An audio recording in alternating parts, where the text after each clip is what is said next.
Welcome back to Under Oath. Welcome back to Under Oath. Today we've got comedian, actor, author, radio and television personality, Jim Florentine. Jim, can you hear me? Yeah, I can hear you. I'm How's it good, going? man. I get the pleasure of opening for you Friday and Saturday night here. Yeah, I heard that's going to be great, man. I never met you before. No, a lot of my guys, Ken Miller, Miguel Colon, James June, all of them have really nice things to say about you. Those are good guys, man. I'm looking forward to getting into this cold weather here in New Jersey, get down to Florida for a few days. Yeah, I guess it's a choice to live in Jersey. I guess you've been to California. You're going, you know what? I'm going to stay here. Yeah, I don't know why. I got a kid in school, so I can't really leave. I would be down in Florida if I didn't. So whatever. When he's out of school, I'll be down. Is this just for 2 nights, or are you going to go to other places in Florida? Or is it just a one stop? Just 2 nights. Yeah, just Friday, Saturday at Bonkers. Yeah. I guess, you've been doing stand up for what, 20, 30 years now? Over 30. The state of comedy moved a little bit on us, hasn't it? Not really. So I don't think. When I do a club and every once in a while I crack a joke and 2 or 3 people in the audience, groan or make a noise that they didn't make a couple of years ago. Do you think they feel more comfortable hopping in than they used to?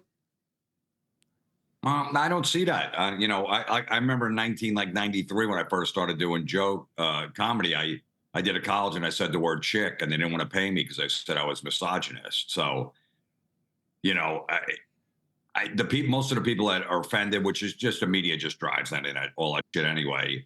They're not coming out to the shows. So they're not; those people aren't coming to the comedy shows. There's not more people walking out of comedy clubs.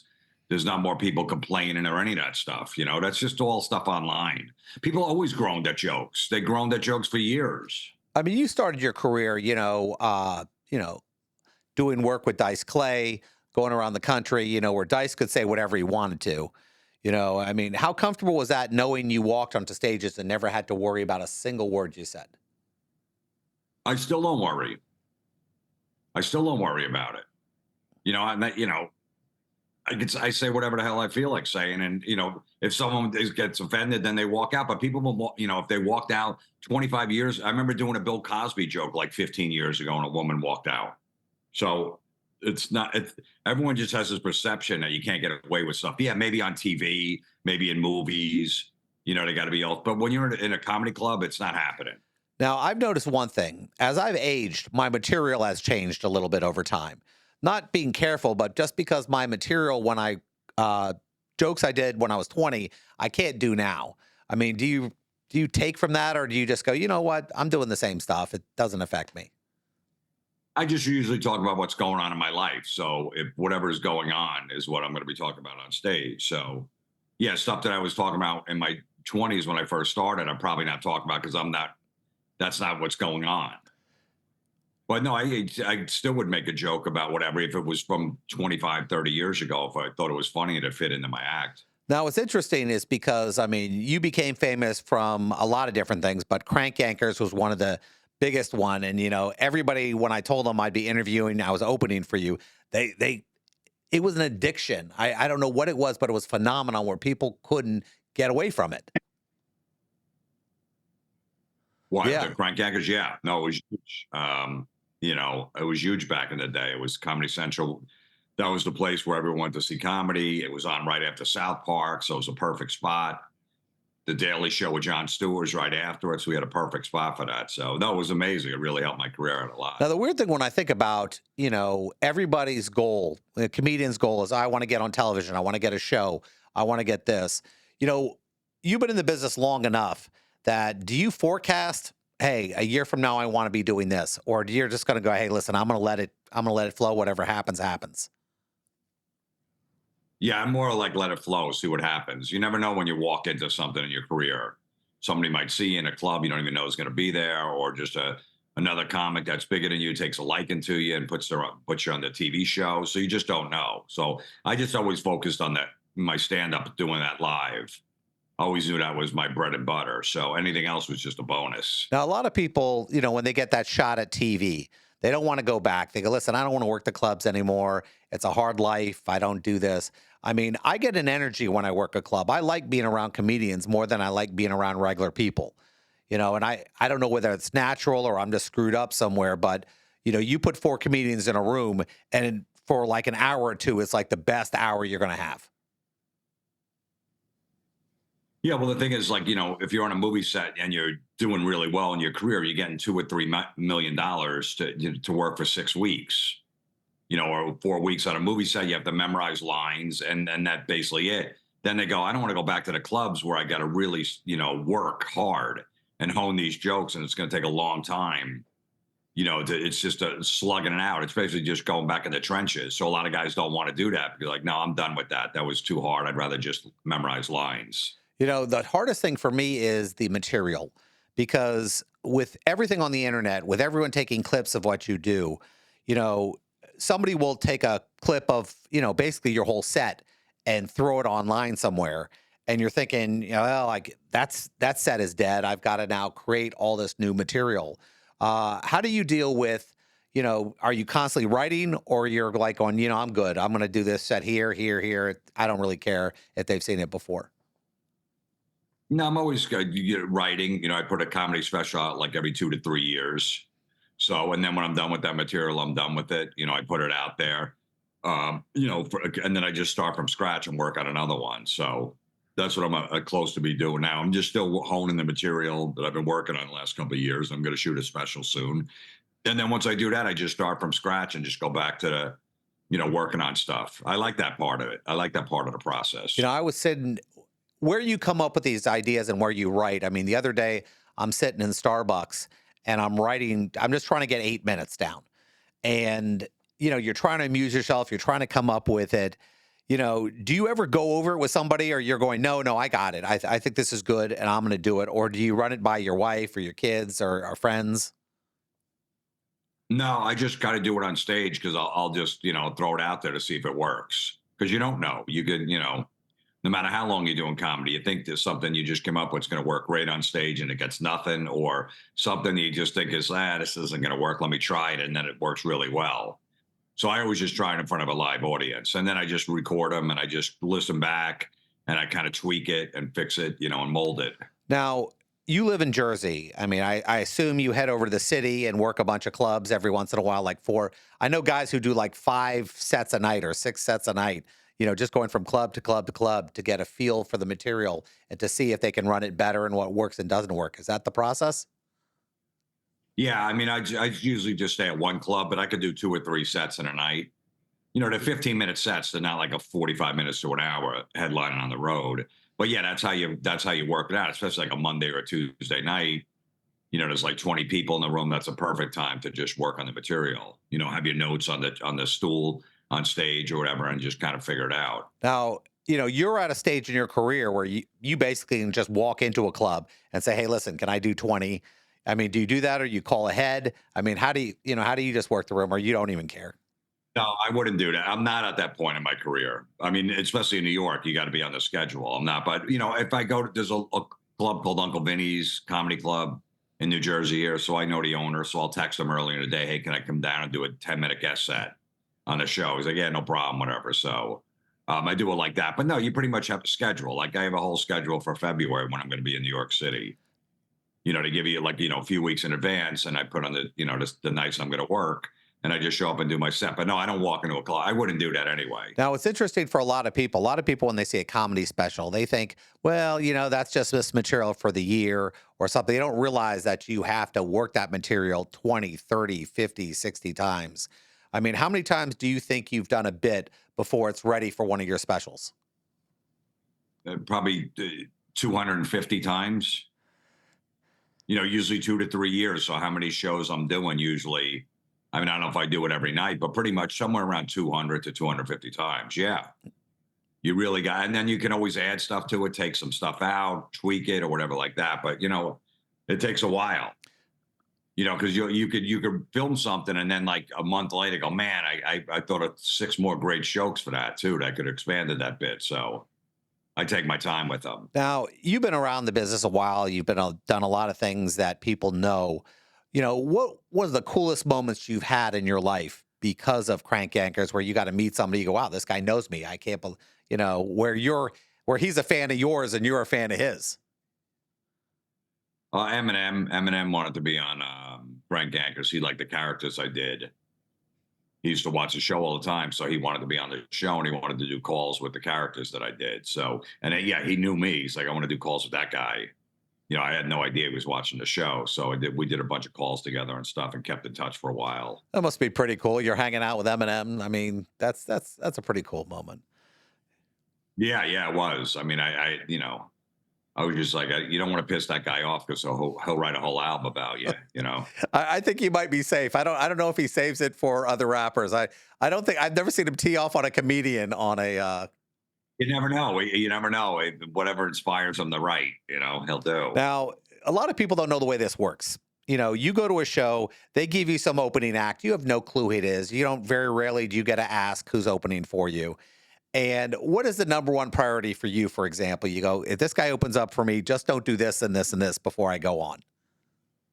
I don't care. He could do whatever he wants on stage.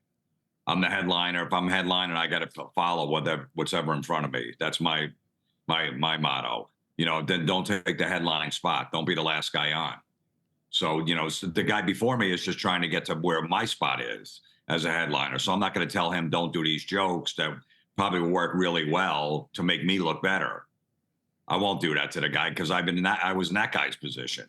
It was funny. I was doing a show the other night, and the headliner I was hosting, and he brought a guest. He goes, the guy was doing 5-10 minutes. And halfway into this guy's 5-10 minutes, the headliner says, you got to pull this kid.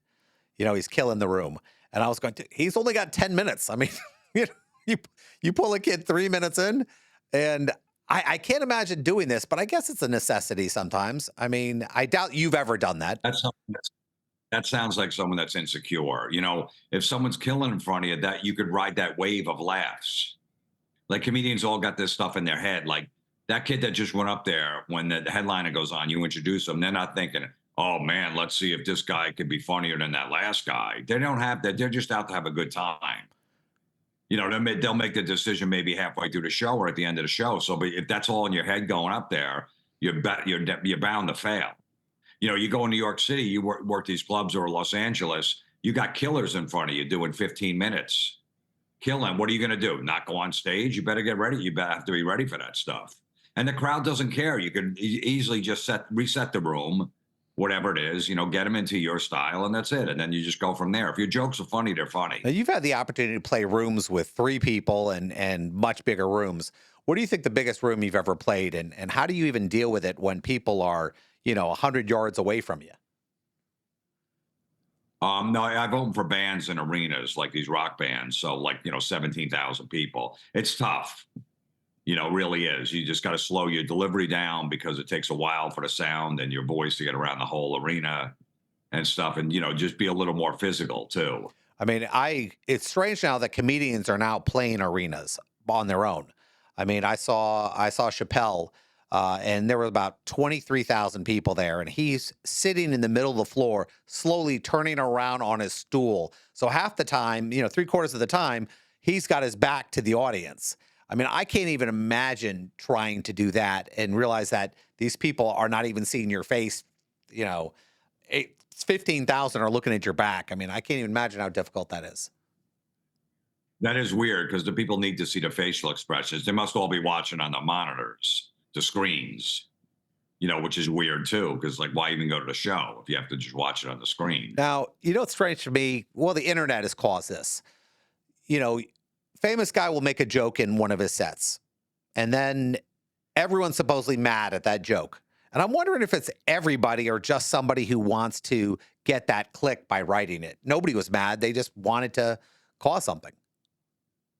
That's what it is. I mean, you'll see a news article that, Dave Chappelle did a transgender joke, and they'll go and look at people are upset because he put it on Twitter or something. And then they take 4 comments from anonymous people going, that's horrible. How could you say that? You're transphobic. Worst joke I ever heard. And they'll make a whole article about that. So 4 people didn't like it. So it's weird how they do that. So yeah, all of this stuff. Like the whole world's not offended. Like they want everyone to think they are. But look at it, like I said before, in the TV programming, the movies and the TV shows, they can't get away with anything. But in a comedy club, it's all bets are off. I perform at Joe Rogan's club in Austin. You can't get a groan on stage no matter what you say in Austin.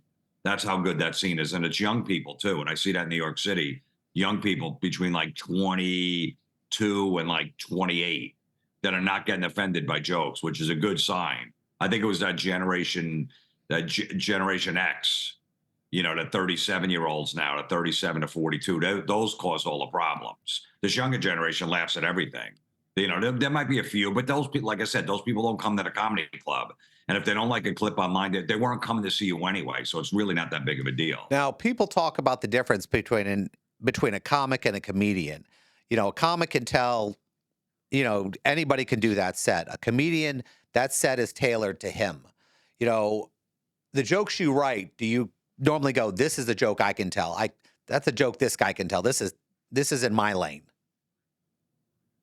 No, like I said, I just do stuff that relates to what's going on in my life. So I'll talk about any kind of stuff. So I personalize all my, most of my jokes. So that to me, it's, there's more passion behind it than just telling jokes. To just go, there's a survey that 68% of men, in the United States masturbate that are married. Like to me, that's not personal. So I've never done those kind of jokes. It's always weird to me because I've been at a couple shows recently where, just to watch them. I mean, yeah, you do it for a living. Do you enjoy going to watch other people now? Or do you sit there and go, I would do that joke differently, or I'd love to be working today? No, in New York, when I'm performing, there's like 6 people on a show. Everyone does 15 minutes. So I'll watch guys, I like to see what they're doing and stuff, especially guys that I know, watch their set. I thought it was a great set, or someone new that I haven't seen. But I don't go out like on a night off and go watch comedy. But if I'm there, I'll watch. Now, everyone's talking about the Cat Williams thing and this and this. And the only thing I take from it is this. When you create a great joke, and it's a truly original joke, and it's very hard to come up with that one great joke or that one great ending where you just feel brilliant, it's never been done before. And then you see somebody else do something similar. I mean, how easy is it for you to go, I wonder if he stole it or it just came naturally? You don't know. It's that's the thing. I mean, I saw the Cat Williams joke, and then it was Cedric the Entertainer. He definitely, no question, Cedric took that joke from him. He just changed it around a little bit, But no, yeah, that's what you have to deal with. A lot of people, somebody like, oh, someone did your joke, and then it was from a joke that I did 4 years ago. It was on my last comedy special. I go, I don't care. I did it first. I don't care. Let them do it. I know I did it first, so I'm not worried about it. Sometimes I realize, I also write comic books and graphic novels, and somebody will come to me and they'll go, I was working on a book that was exactly about the book that, and they think you lifted it somehow because it's such a generic topic that they think they were the first one to think about vampires. And, how difficult is this to explain to somebody who goes, listen, there is an original idea in the world. It's all been on a cave wall 10,000 years ago. Yeah, you'll get that. I mean, it's just like all those late night guys doing the same Trump jokes. It's all the same Orange Man, whatever. It's just like, and then if some joke was similar, it's like, well, of course, of course it's going to be similar because it's all pretty much the same joke. I think about that sometimes because we do a lot with podcasts out there. I do 3 or 4 podcasts a week. I mean, it's wide open. Everyone's got their own show. Everyone's doing their own thing. And you're just trying to find a lane that's your own. And, how difficult do you think that is to find something that is just yours? It is. I mean, you don't know what's going to catch on. You have no idea. You could put one clip out there and the thing could go crazy. 7 million people watching. You start getting a following and sell tickets. You just never know what that thing is going to be. It's weird. That's just the way something. Put a clip out there, it takes a life of its own. It's happened with a lot of comics. Well, I look forward to working with you this weekend. It's going to be a lot of fun. It's actually they got us at 2 places. They got us at the Social, and like 20 feet over is the club on Saturday night, which is the Corner. So they're pretty intimate settings. So people are going to be like on top of us, which is pretty cool. Wait, how come it's not in the same? Because I did it last year at a place. I did one night there. How come it's not in the It's the same building. venue? The buildings are like hooked together. So I think it's at the social one night, and it's at the corner the next, and they're both pretty intimate areas. The corner I think is a little more intimate. That's our Saturday show where everyone will be kind of wrapped around us, and I think it's a. From what I hear, the ticket sales have been good, and it's full, but it's a great place to be. I played that club a bunch of times, so we should have a good time there. Yeah, no, I'm looking forward to it. I did it once last year and it was awesome. So it's going to be great. So it's right in the Yeah. same building. That's fine. Yeah, I remember just being in a whole bunch of different rooms in there. It's weird. It's kind of like a weird haunted house going through there. You're waiting for somebody to come out with a Yeah, chainsaw, but just somebody coming out of the bathroom. So we're going to be all right. All right. Well, awesome. thanks for being on the show, and I'll see you this weekend. All right, cool, man. I'll see you. Yeah, I'll see you Friday. Thanks.